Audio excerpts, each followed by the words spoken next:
Today I am going to continue my last video lecture that is on model paper MCQs.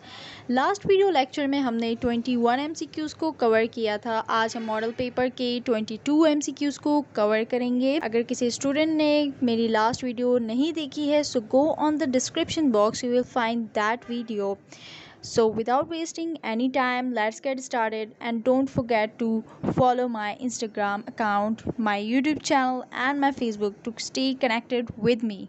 Okay students, so MCQs हमें ये कह रहा है that a gas at 0 Kelvin, यानी gas का जब temperature 0 होगा, 0 केल्विन होगा तो उसमें क्या बिहेवियर आ रहा होगा, तो वो हमें इन 4 ऑप्शंस में से चूज़ करना है. So the best option is has zero volume. Now because always remember कि गैस जब भी 0 केल्विन में होगी तो वो मूव नहीं करेगी, वो जहाँ पर है वो स्टिल वहीं पर रहेगी. So no changes. जब कोई चेंज नहीं होगा तो ना वो सुपर कूल होगी, ना वो फ्रीज होगी, ना वो लिक्विफाई होगी, बल्कि it has zero volume. Okay, always remember a gas at 0 kelvin has zero volume. The molecular formula for vitamin C is this and its empirical formula is. empirical formula को find करने का क्या तरीका होता है? empirical formula is what? the simplest formula.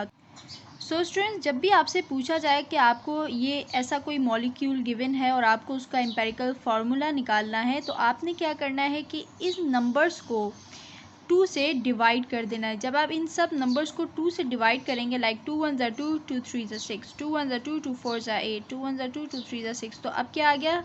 C3H4O3. तो क्या हमें कोई यहाँ पर ऐसा नंबर नज़र आ रहा है? So yes, C3H4O3. This is the answer. Then हम जाते हैं 24. यहाँ पे लिखा हुआ है E plus P V is called. E plus P V किसके बराबर है? तो according to thermodynamics law E plus P V is equals to enthalpy. Enthalpy क्या होता है? जिसे हम इस H से डिनोट करते हैं. सो अगर आपको ये फिर भी समझ नहीं आया तो आप लॉ ऑफ थर्मोडाइनमिक्स को दोबारा से रिवाइज करें. ओके स्टूडेंट्स, सो 25th MCQ हमें ये कह रहा है that the quantum number value for 3p orbital is.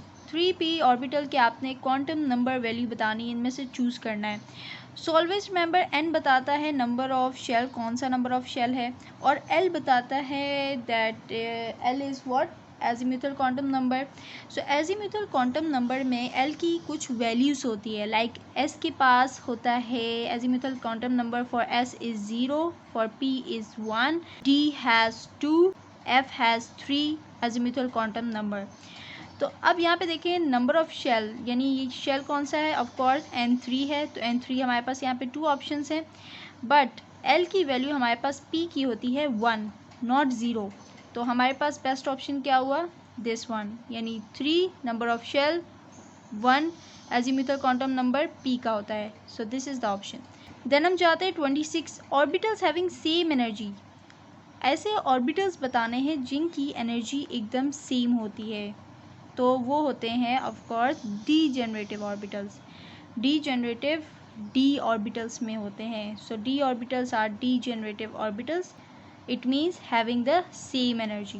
27th MCQ says that the net enthalpy change in a chemical reaction is same whether it is brought about 1, 2 or more different ways in one or several steps. तो ये statement है और आपको choose करना है कि ये किसका statement है. So this is the statements of Hess law. Okay. Hess law का स्टेटमेंट ये कहता है कि हम कहाँ जितने मर्जी स्टेप को फॉलो कर दे, सेवरल स्टेप से गुजार लें, लेकिन नेट इंथैल्पी हमेशा सेम रहेगी. फिर हम जाते हैं 28 में. That says which of the following compound does not contain hydrogen bonding. तो ऐसा कौन सा कंपाउंड है जिसमें हाइड्रोजन बॉन्डिंग नहीं हो रही है, वो आपको चूज़ करना है. तो इससे पहले कि मैं आपको ऑप्शंस बताऊँ, लेट मी टेल यू कि हाइड्रोजन बॉन्ड क्या होता है. यानी H का किसी भी इलेक्ट्रोनेगेटिव एलिमेंट के साथ बॉन्ड कर जाना हाइड्रोजन बॉन्डिंग होता है. और मोस्टली किसके साथ होती है बॉन्डिंग? इलेक्ट्रोनेगेटिव एलिमेंट्स कौन से? Oxygen, fluorine, so these are the element जिसके साथ हाइड्रोजन जब बॉन्ड करेगा, so we can say that these are hydrogen bonding. Okay, तो अब देखते हैं ऑप्शंस क्या है हमारे पास। सो स्टूडेंट्स, यहाँ पे हमारे पास है CH4, वाटर, NH3, HF। तो अब यहाँ पर देखिए हाइड्रोजन N के साथ बॉन्ड कर रहा है, ऑफ कोर्स इलेक्ट्रोनेगेटिव एलिमेंट है, oxygen is an electronegative and F is also electronegative. So the best option is CH4 because यहाँ पे कोई इलेक्ट्रोनेगेटिव एलिमेंट हाइड्रोजन के साथ अटैच नहीं है। देन हम जा रहे हैं 29 MCQs की तरफ, that says in a chemical reaction equilibrium is said to have establish. यानी जब केमिकल रिएक्शन हो रहा होता है सो इक्विलिब्रियम कब बनेगा? तो ऑप्शन है concentration of product and reactants are equal. Of course हमें शुरू से यही बताया गया है कि जब right hand side left hand side के इक्वल होगी तब इक्विलिब्रियम स्टैब्लिश होगा। तो क्या चीज़ इक्वल होगी उसमें, कॉन्सेंट्रेशन या रेट? तो स्टूडेंट्स कॉन्सेंट्रेशन नहीं होती बल्कि रेट उसका दोनों तरफ से जब इक्वल हो जाता है, so we say that equilibrium is established. So the answer for this is rate of opposite reactions become equal. Okay, now MCQ number 30 says which of the following molecule has the largest bond angle, यानी bond angle इनमें से किसका सबसे ज़्यादा होगा? Students हमारे लिए ये बहुत मुश्किल है कि हम इनके बॉन्ड एंगल्स याद रखें, तो easy way for this MCQ is like tetrahedral always has 109 degree angle, trigonal has 120 degree का एंगल एंड लीनियर हैज़ 180। तो सबसे ज़्यादा कौन हुआ? ऑफ कोर्स 180 वाला एंगल। तो अब इन चारों ऑप्शंस में से आपको चूज़ करना है कि कौन सा लीनियर स्ट्रक्चर बना रहा है। सो 4 एटम्स अटैच होने की वजह से टेट्राहेड्रल बन रहा है, ट्राइगोनल बन रहा है and of course this is also a trigonal due to its lone pair. तो सिर्फ और सिर्फ ये वाला ऐसा कंपाउंड है जो हमारा लीनियर स्ट्रक्चर ड्रॉ करेगा, like BE in the centre and Cl in the opposite sides. So this is the answer for the largest bond angle.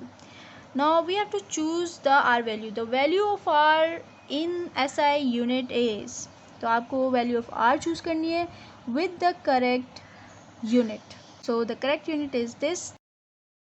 दो इस तरह के आपके पास R वैल्यूज़ होती हैं, एक तो 8.314, एक होती है 0.0821। तो आपको दोनों में से एग्जैक्टली सही यूनिट के साथ R वैल्यूज़ को याद करना है। ओके स्टूडेंट्स, 32 MCQs ये कह रहा है that Bohr's atomic model is contradicted by, means contradicted means opposes by, यानी किसने उसकी मुखालफत की थी। तो इनमें से आपको चूज़ करना है कि किसने किया था। तो पहले तो आप ये अगर आपको नहीं समझ आ रहा कि इसका क्या ऑप्शन हो सकता है तो आप इस तरह कर सकते हैं कि आप उन ऑप्शंस को बिल्कुल कट कर दें जो आपको लगता है हो नहीं सकता। सो यहाँ पे देखिए फैराडे लॉ क्या था, इलेक्ट्रोलाइसिस का था, तो उससे इसका कोई रिलेशन नहीं था। Of course Planck's quantum theory, तो इसके साथ भी इसका कोई रिलेशन नहीं था। चैडविक एक्सपेरिमेंट था रेडियो एक्टिविटी का, तो उसके साथ भी इसका कोई रिलेशन नहीं था। हाँ, हैसेनबर्ग अनसर्टेनिटी प्रिंसिपल, इस प्रिंसिपल ने बोहर्स एटॉमिक मॉडल को अपोज किया था।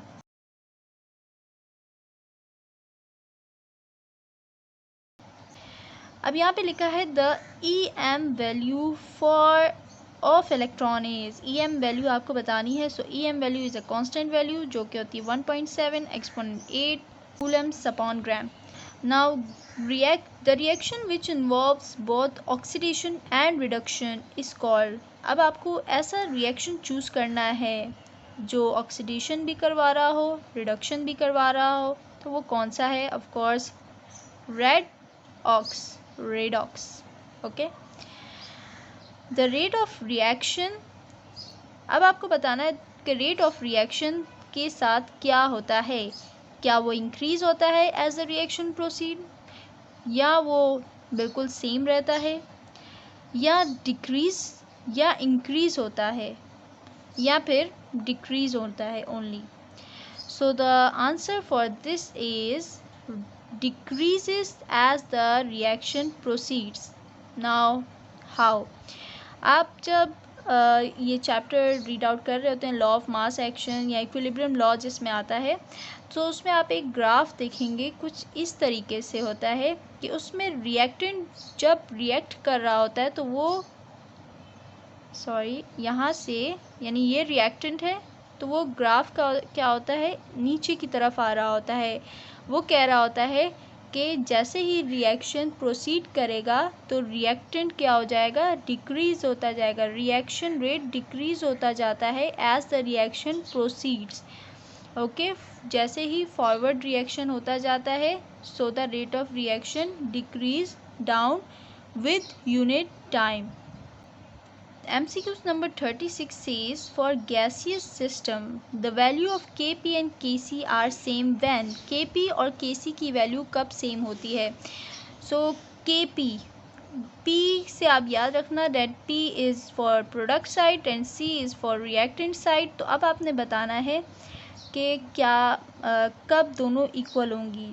ऑफ कोर्स जब नंबर ऑफ मोल्स दोनों साइड क्या हो जाएंगे, इक्वल होंगे, यानी इस तरफ अगर रिएक्टेंट के 2 मोल्स है तो प्रोडक्ट के भी 2 मोल्स होने चाहिए जब Kp Kc एक दूसरे के इक्वल हो जाएंगे।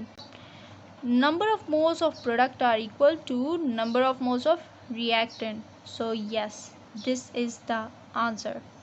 Heat absorb or released during a chemical process at constant pressure is equal to। अब आपने बताना है कि थर्मोडायनेमिक्स से ही ऑफकोर्स ज़्यादा MCQs आ रहे हैं कि हीट अब्जॉर्ब या रिलीज़ हो किसी भी केमिकल प्रोसेस में एट कांस्टेंट प्रेशर, यानी प्रेशर क्या हो, कांस्टेंट हो, तो वो किसके इक्वल होगा।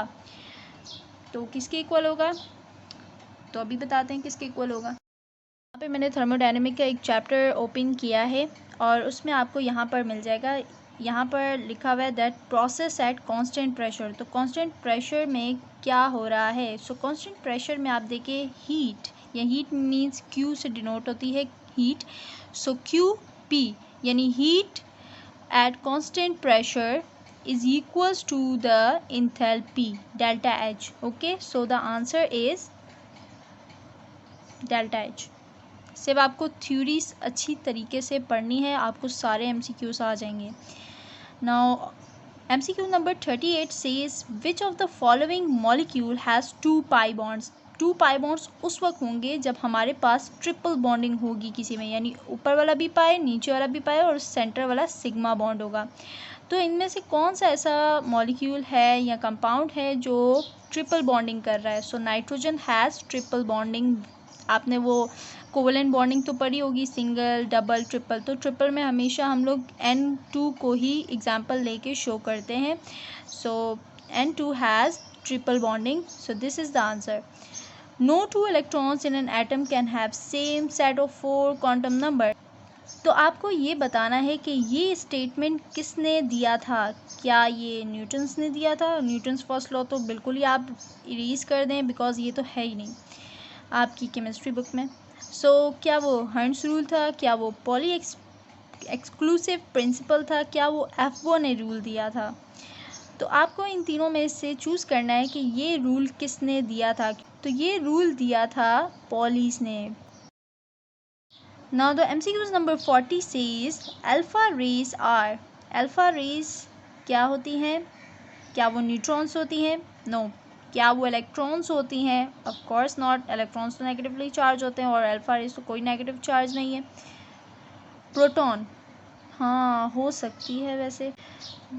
तो अगला ऑप्शन भी देखते हैं, हीलियम न्यूक्लियाई। तो यस, अल्फ़ा रेज क्या होती है, हीलियम न्यूक्लियाई होती है क्योंकि उनका चार्ज और मास इक्वल होता है हीलियम के। तो इसलिए हम कहते हैं that alpha rays are helium nuclei. No proton, no electron, no neutron. Okay, अब MCQs number 41 says the surface tension of liquid is independent of. यानी जो सरफेस टेंशन होता है, सरफेस टेंशन क्या होता है, कोई भी आप लिक्विड ले लें उसमें जो वाटर के मॉलिक्यूल्स सरफेस पे होते हैं तो वो उनमें जो सरफेस टेंशन डेवलप हो रही होती है ड्यू टू 3 साइड बॉन्डिंग, तो वो सरफेस टेंशन किस पे डिपेंड करती है, और किस पे नहीं करती, वो आपको चूज़ करना है।